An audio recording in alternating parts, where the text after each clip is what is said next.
कभी किसी से मिले और ऐसा लगा कि OMG greenest flag ever. Like उन्होंने प्लीज बोला और थैंक यू भी, सोलमेट अलर्ट।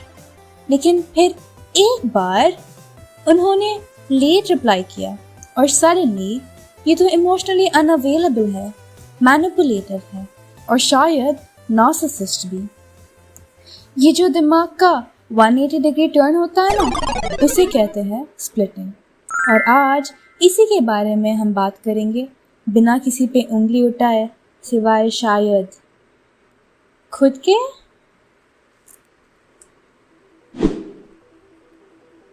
साइकोलॉजी की भाषा में स्प्लिटिंग का मतलब है कि किसी को या तो कंप्लीटली अच्छा मानना या तो कंप्लीटली बुरा, बीच का कुछ नहीं। जैसे दिमाग ये मान ही नहीं पाता कि कोई इंसान स्वीट भी हो सकता है और थोड़ा फ्लॉड भी। ये टर्म मेलेनी क्लेन से आता है, जो एक कूल साइको एनालिस्ट थी। तो उन्होंने ये नोटिस किया कि बेबीज जो होते हैं ना, वो अपनी माँ को गुड मदर और बैड मदर में डिवाइड करते हैं। क्यों? क्योंकि उनका दिमाग इतना मैच्योर नहीं होता कि वो समझ सके कि लोग कॉम्प्लेक्स होते हैं, और क्या पता हम में से कई लोग कभी उससे बाहर ही नहीं निकल पाते। देखो, हम सब कभी ना कभी ये करते हैं, स्पेशली अगर हम ऐसे घरों में बड़े हुए जहाँ पे इनकंसिस्टेंसी थी या हर चीज का एक ही सही जवाब होता था। तो हमने सीखा कि जो लव होता है ना, वो तभी सेफ होता है जब हर चीज परफेक्ट हो, और जब कोई गलती करे तो बस it's over, cancel, block, tata bye bye. और ये सिर्फ हम दूसरों के साथ नहीं करते, हम अपने साथ भी करते हैं। एक पल मैं तो एक हीलिंग गॉडेस हूँ और अगले पल मैं तो एक कंप्लीट डिजास्टर हूँ यार, मुझे तो गुफा में रहना चाहिए। आजकल के इंस्टाग्राम साइकोलॉजी के बारे में बात करते हैं।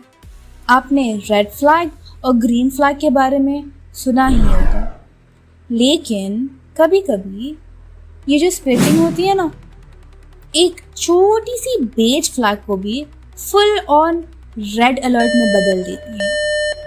चलो एग्जाम्पल लेते हैं। उन्होंने 2 घंटे तक रिप्लाई नहीं किया is equal to ghosting, is equal to toxic, is equal to मुझे अपना पीस प्रोटेक्ट करना है। चलो, उन्होंने मुझे अपनी जैकेट दे दी is equal to green flag, is equal to शादी कब है।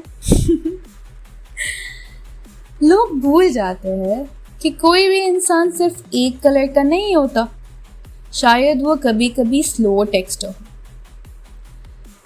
अगर उन्होंने आपका रिप्लाई 2 बजे रात को नहीं किया तो इसका मतलब ये नहीं कि वो टॉक्सिक है। इसका मतलब ये भी हो सकता है कि उनका बाउंड्रीज है, और बाउंड्रीज दोस्तों रेड फ्लैग्स नहीं होते। चलो एक छोटी सी गेम खेलते हैं। बताओ कि क्या ये तुम हो, किसी नए इंसान से मिले, बहुत बातचीत हुई और अब वो तुम्हारा इमरजेंसी कॉन्टैक्ट है।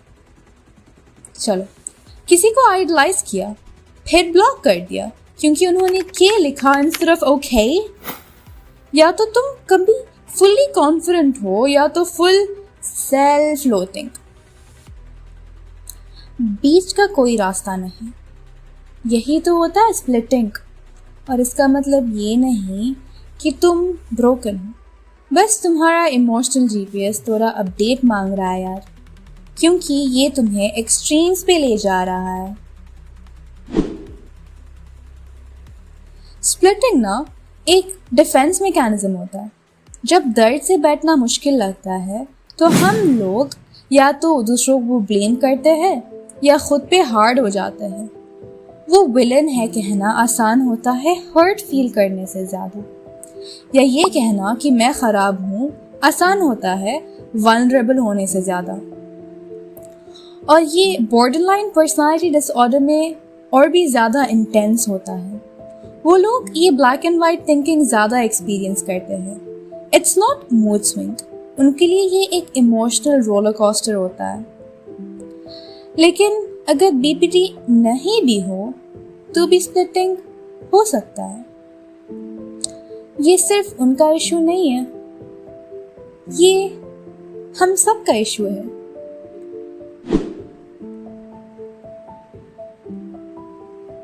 सबसे पहला स्टेप नोटिस करो, जैसे ओ हेलो मैं फिर से स्प्लिटिंग कर रही हूँ, बस पानी नहीं पिया और सोच लिया कि मेरा लाइफ खत्म हो गया। दूसरा स्टेप, ग्रे स्पेस को होल्ड करना सीखो। कहो कि वो इंसान ने मुझे हर्ट किया और मैं अब भी उसकी केयर करती हूँ, या मैं आज थोड़ी मेसी थी लेकिन मैं ग्रो तो हो रही हूँ ना। वही होता है ग्रे जोन, वही तो हीलिंग होती है और वहीं से हीलिंग भी शुरू होती है। तो अगली बार जब कोई थोड़ा वियर्ड लगे ना तो उनको तुरंत रेड फ्लैग मत डालो, शायद वो सिर्फ एक येलो फ्लैग हो, जैसे देख के चलो वाला। और याद रखो, तुम विलन नहीं हो अगर तुम स्प्लिटिंग करते हो, तुम सिर्फ एक दिल रखते हो जिसको प्रोटेक्ट करना चाहते हो। बस ये बात याद रखो कि पूरा सीमेंट वॉल मत बना लेना, ओके? तो ये थी मैं और मेरी बातें। लाइक करो, कमेंट करो और सब्सक्राइब करो अगर तुम्हें भी मेरे साथ इमोशनल ग्रे एरिया में चिल करना है तो, या मत करो। और ये थी मैं और मेरी 5 से 6 मिनट, और विद दिस आपकी साइक चुड़ैल निकली।